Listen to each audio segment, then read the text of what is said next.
गरीब ससुराल वालों ने खाया जादुई बिरयानी। खाना बन गया है, सब लोग आ जाओ। भाभी क्या बनाया है आज खाने में? दाल वाली खिचड़ी। क्या आज भी आपने दाल वाली खिचड़ी बनाई है? भाभी मैं रोज रोज दाल वाली खिचड़ी खाकर थक चुका हूँ, कभी तो कुछ और बना लिया करो। जतिन, ये क्या तमीज है भाभी से बात करने की? छोड़िए, बच्चा है अभी। भैया मैंने भाभी से ऐसा बोला ही क्या है जो आप मुझ पर गुस्सा कर रहे हो? क्या रोज रोज एक ही खाना खाकर आपका मन नहीं भरता? जतिन बेटा, तू जानता है ना कि हम किस तरह से जी रहे हैं, हमारी जिंदगी कैसी है। हम दूसरे लोगों की तरह नहीं है जो हर दिन तरह तरह के पकवान बनाकर खा सके। भगवान हमें जो ये खिचड़ी दे रहा है ना, इसे ही सर आंखों पर लगा कर खाओ, वरना क्या पता भगवान इसे भी हमसे छीन ले। चिंता है तो छीन ले, लेकिन ऐसा खाना रोज रोज खाने से अच्छा है कि मैं भूखा मर जाऊं। इतना कहकर जतिन बिना खाना खाई ही बाहर चला जाता है। जतिन को भूखा देख घर में किसी का भी खाना खाने का मन नहीं करता। पूरा परिवार एक छोटे से कस्बे में रहता था, जिसके चलते वहां कोई ज्यादा काम नहीं होता था। अरविंद अपने घर का गुजारा चलाने के लिए एक छोटी सी फैक्ट्री में मजदूरी का काम करता था, जहां दिन के उसके मुश्किल से 100 रुपए मिल पाते थे और उसी में ही उसे अपने पूरे परिवार का पेट भरना होता था। चाउमीन, गर्मा गर्म मसालेदार चाउमीन ले लो, 10 रुपए प्लेट, 10 रुपए प्लेट, चाउमीन ले लो, चाउमीन। चाउमीन वाले की आवाज सुनकर महिमा अपने घर के दरवाजे पर जाकर खड़ी हो जाती है और देखती है कि कैसे आसपास के सभी लोग चाउमीन लेकर खा रहे हैं, जिसे देख महिमा का भी अब चाउमीन खाने का मन होता है और वो अपनी माँ से पैसे मांगती है। महिमा मेरी बच्ची, अगर मेरे पास 10 रुपए होते तो क्या मैं तुझे नहीं देती? हम इतने गरीब क्यों हैं माँ? हम हर वक्त खाने के लिए तरसते हैं कि हमारी किस्मत में कभी अच्छा खाना नहीं लिखा है। मुझे तो लगता है वो दिन दूर नहीं जिस दिन हम सब लोग भूखे प्यासे तड़प तड़प के मर जाएंगे। महिमा की बात सुन जानकी और आशा की आंखों में आंसू आ जाते हैं और ऐसे ही कुछ दिन गुजर जाते हैं। जतिन रोज की तरह अपने गांव के दोस्तों के साथ गिल्ली डंडा खेल रहा होता है कि तभी उसे अचानक खाने की बहुत अच्छी खुशबू आती है। अरे वाह, ये तो बहुत बढ़िया खुशबू है, लगता है आसपास कुछ अच्छा बन रहा है। उस खुशबू का पीछा करते हुए जतिन एक शादी के टेंट हाउस तक पहुंच जाता है और देखता है कि वहां पर ढेर सारी बिरयानी बन रही है। बिरयानी को देख जतिन के मुंह में पानी आने लगता है और वो चुपके से बिरयानी चुरा लेता है। तभी गांव के कुछ लोग जतिन को देख लेते हैं। अरे तेरी इतनी हिम्मत कि तू चोरी कर रहा है? मुझे माफ कर दीजिए, भूख लग रही थी इसलिए बर्दाश्त नहीं हुई और मैंने ये थोड़ी सी बिरयानी ले ली। सभी गांव वाले जतिन और उसके परिवार को पंचायत में बुलाते हैं। चोरी की वजह से पंचायत का मुखिया पूरे गांव वालों को इस गरीब परिवार से सारे रिश्ते नाते खत्म करने का हुक्म देता है। साथ ही जिस फैक्ट्री में अरविंद काम करता था, उस फैक्ट्री का मालिक भी उसे काम से निकाल देता है और अब पूरा परिवार एक एक निवाले के लिए तरसता है।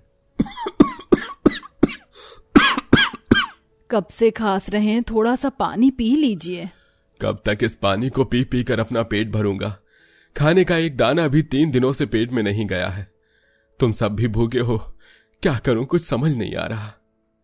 आप सब मुझे माफ कर देना, यह सब मेरी वजह से हुआ है। नहीं जतिन, इसमें तुम्हारी कोई गलती नहीं है। भूख तो इंसान से कुछ भी करवा देती है, ये तो फिर भी बस खाने की मामूली चोरी थी। अपने परिवार की हालत देख आशा काफी ज्यादा परेशान होती है और उसे कुछ समझ नहीं आता कि वो किस तरह से अपने भूखे परिवार का पेट भरे।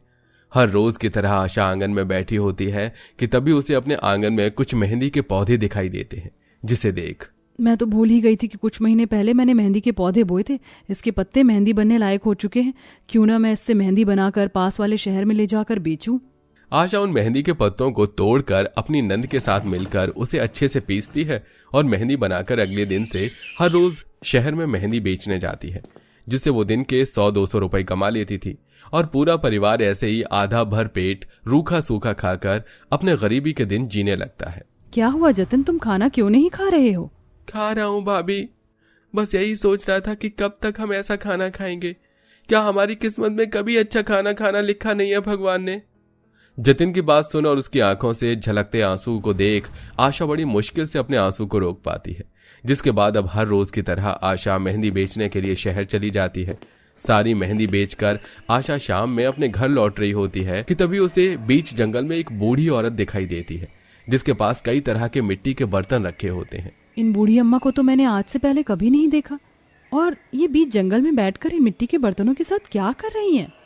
आशा उस बूढ़ी औरत के पास जाती है और उससे बात करने लगती है। अम्मा, आप इन मिट्टी के बर्तनों के साथ इस बीच जंगल में क्या कर रही हैं?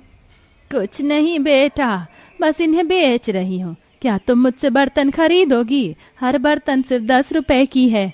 तुम ना ये मिट्टी की हांडी ले लो, इसमें खाना बहुत ही स्वादिष्ट बनता है। वैसे हांडी की जरूरत तो थी मुझे, पुरानी वाली तो अब खाना बनाने के लायक ही नहीं बची। एक काम करिए, दे दीजिए मुझे। आशा उस मिट्टी की हांडी को लेकर बूढ़ी अम्मा को 10 रुपए दे देती है और वापस घर की तरफ बढ़ने लगती है।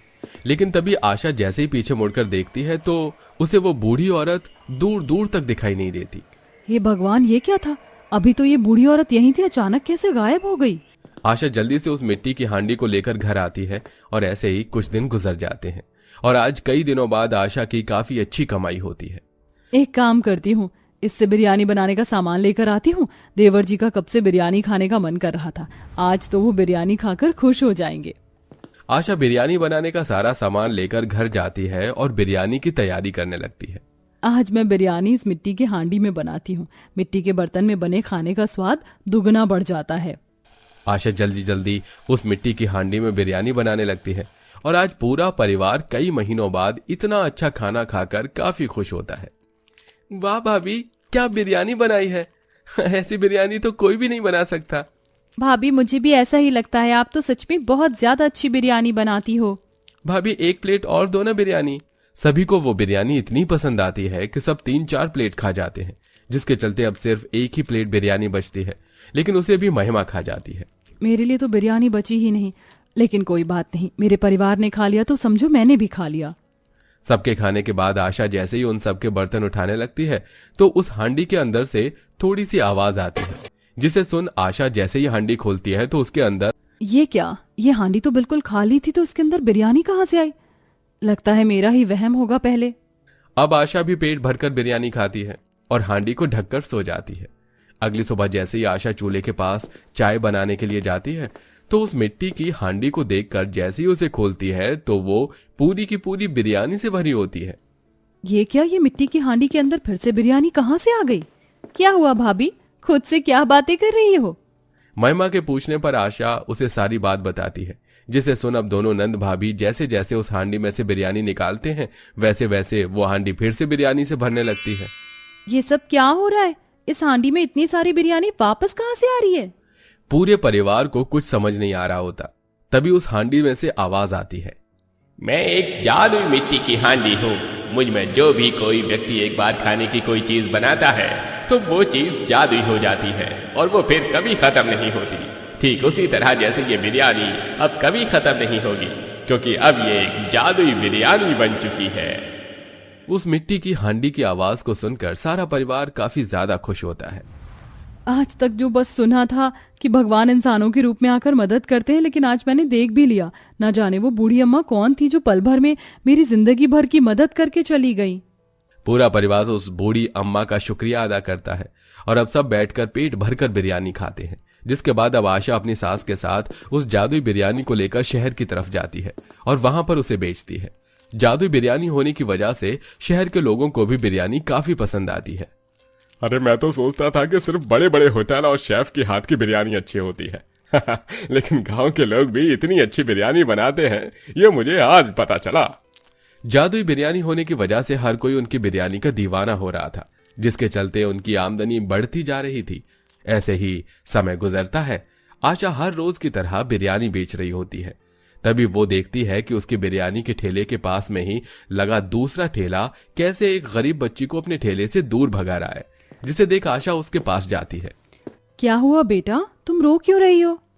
बहुत जोरों की भूख लगी है, 2 दिन से कुछ भी नहीं खाया है। इन अंकल से खाना मांगा तो उन्होंने मुझे डांट कर भगा दिया। तुम्हें भूख लग रही है, मैं तुम्हें खाना खिलाती हूँ। आशा उस बच्ची को अपने हाथों से अपनी जादुई बिरयानी खिलाती है, जिसे खाकर वो बच्ची काफी खुश हो जाती है और अब आशा को अपने परिवार के साथ मिलकर हर गरीब और मजदूर लोगों को मुफ्त में अपनी जादुई बिरयानी खिलाती है। ऐसे ही समय गुजरता है और अपने अच्छे काम और मेहनत की वजह से आज पूरा परिवार एक बड़े से घर में रहता है। साथ ही उनकी जादुई बिरयानी का अब एक काफी बड़ा रेस्टोरेंट होता है और अब पूरे परिवार हंसी खुशी एक अच्छी जिंदगी जीता है।